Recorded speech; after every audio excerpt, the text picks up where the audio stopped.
મિત્રો, આપ અંબાજી મંદિર ગિરનાર શક્તિપીઠના દર્શન કરી રહ્યા છો। અંબાજી મંદિર ગિરનાર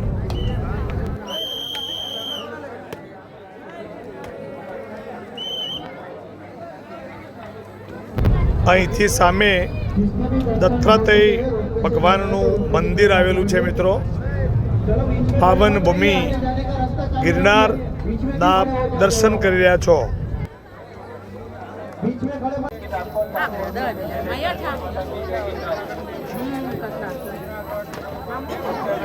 सीढ़ियों से जाओगे तो 3 घंटा लगेगा। रोपवे सेवा आपको 10 मिनट में नीचे पहुंच।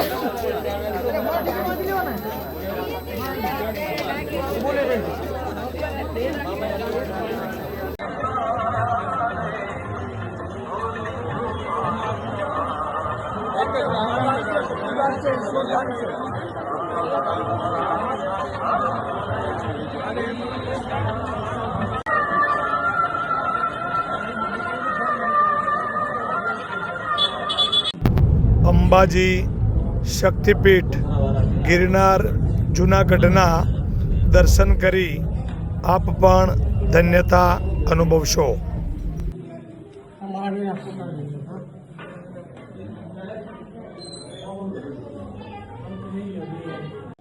આપણે ઊંચો ગઢ ગિરનાર માતાજીના સ્થાને આવ્યા છીએ અને મહારાજને વિનંતી કરીએ કે આ વિસ્તારના ઇતિહાસ વિશેની માહિતી આપે।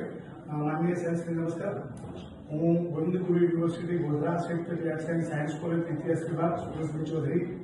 ઇતિહાસ વિભાગમાં ગુજરાતના પ્રવાસન સ્થળો ઉજાગર થાય, આપણી સંસ્કૃતિને લોકો જાણે એ હેતુથી આ વિભાગની આ વિસ્તારની હું એના દર્શન કરવા આવ્યા છે। દર્શન કરીને ધન્યતા હોય।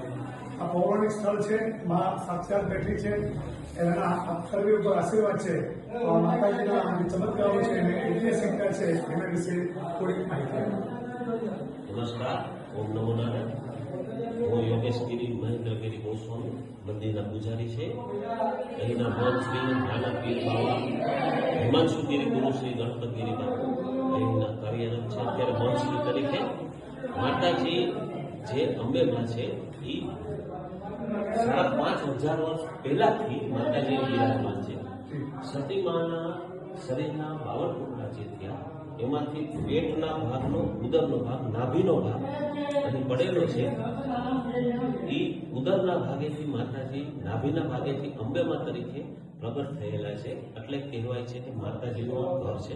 માતાજી સ્વયં અહીંયા હાજરા હજુર છે। હવે મંદિરની વાત કરીએ તો મંદિર તો ભગવાન વિશ્વકર્મા નિર્મિત છે, કારણ કે આખું મંદિર કાળા પથ્થરનું બનેલું છે અને માતાજી અંબેમાં છે એ કૃષ્ણ ભગવાનના કુળદેવી અંબેમાં છે। કહેવાય છે, આપણા ઇતિહાસ મહાભારતના પુસ્તકમાં લખેલું છે કે ગિરનાર અંબાજી મંદિર ત્યારે ગિરનાર આપણે તમને ત્યારે ગિરિવર હતું, ગિરિવરની અંદર અંબેમાનું જે મંદિર છે એ કૃષ્ણ ભગવાનનું બાળ મંડપ અહીંયા થયેલું છે। કૃષ્ણ ભગવાનનું મંડળ છે અને યાદવપુર, કૃષ્ણ ભગવાન યાદવપુરના પુત્ર હતા। યાદવપુરના કુળદેવી અંબેમાં છે। આજની તકે જે ભગવાન દ્વારિકા બિરાજતા ત્યારે બી જ્યારે દ્વારિકા આવ્યા અને સિંહાસન લીધું ત્યારે બી એ માતાજીના એમના કુળદેવના આશીર્વાદ એટલે માતાજી અહીંયા એમનો હાજરા હજુર અને માતાજીની હાજરીમાં અને હજારો ભાવિકો આવી અને માતાજીના પરચા એમને આપી દે છે કે માતાજી તાત્કાલિક અસામે માતાજી અમારી આ મનની કામના પૂર્ણ। આ મંદિર કેટલા વર્ષ પુરાણું હશે આપ સમજો મુજબ?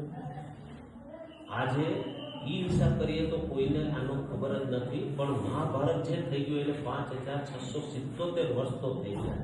એ મહાભારત ધર્મ પુસ્તકની અંદર આ મંદિરનો ઉલ્લેખ છે એટલે કેટલા સમયની ઉપર તો થઈ ગયો છે।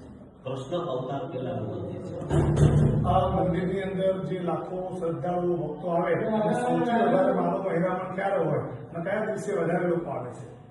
હાલ અત્યારે શિવરાત્રીનો મેળો ચાલુ છે ત્યારે ચાલુ હોય છે, ત્યારે મેળો ભવનાથમાં લાગે છે તો મોસ્ટ ઓફ બધા સાધુ સંતો પબ્લિક બધાય માતાજીના દર્શન કરવા આવે।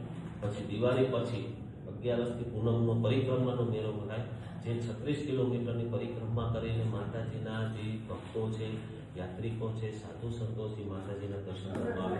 પરિક્રમાનો શિવરાત્રીનો મેળો, પછી પોષ સુદ પૂર્ણિમા માતાજીનું પાટોત્સવ તે દિવસે 500 માણસોનો પ્રવાહ હોય છે. તો મિત્રો, માતાજીના દર્શન કરી આપણે ધન્યતા અનુભવી.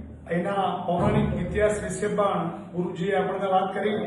આ અતિ પૌરાણિક સ્થળ શ્રી કૃષ્ણ ભગવાનની તપોભૂમિ, કૃષ્ણ ભગવાનની ચોલક્રિયા પણ અહીં થયેલી એની પણ વાત કરી. સૌ સનાતન ધર્મના લોકો માતાજી સામે પોતાનું માથું ઝુકાવી મનોકામના પૂર્ણ કરવા માટે અહીં આવે છે. એ વાતનો આનંદ છે. આજે અમે પણ અમારા પૂરા સ્ટાફ સાથે આ વિસ્તારની મુલાકાત લીધી, માતાજીના ચરણોમાં વંદન કરી. ગુરુજીએ આપણને જે માહિતી આપી એ સનાતન ધર્મના દરેક લોકો સુધી પહોંચે એ પ્રકારનો અમારો પ્રયત્ન છે. આપની માહિતી આપવા બદલ આપનો ખૂબ ખૂબ આભાર. હું સુરેશ ચૌધરી આપનો જોડી લઈશ. વંદન.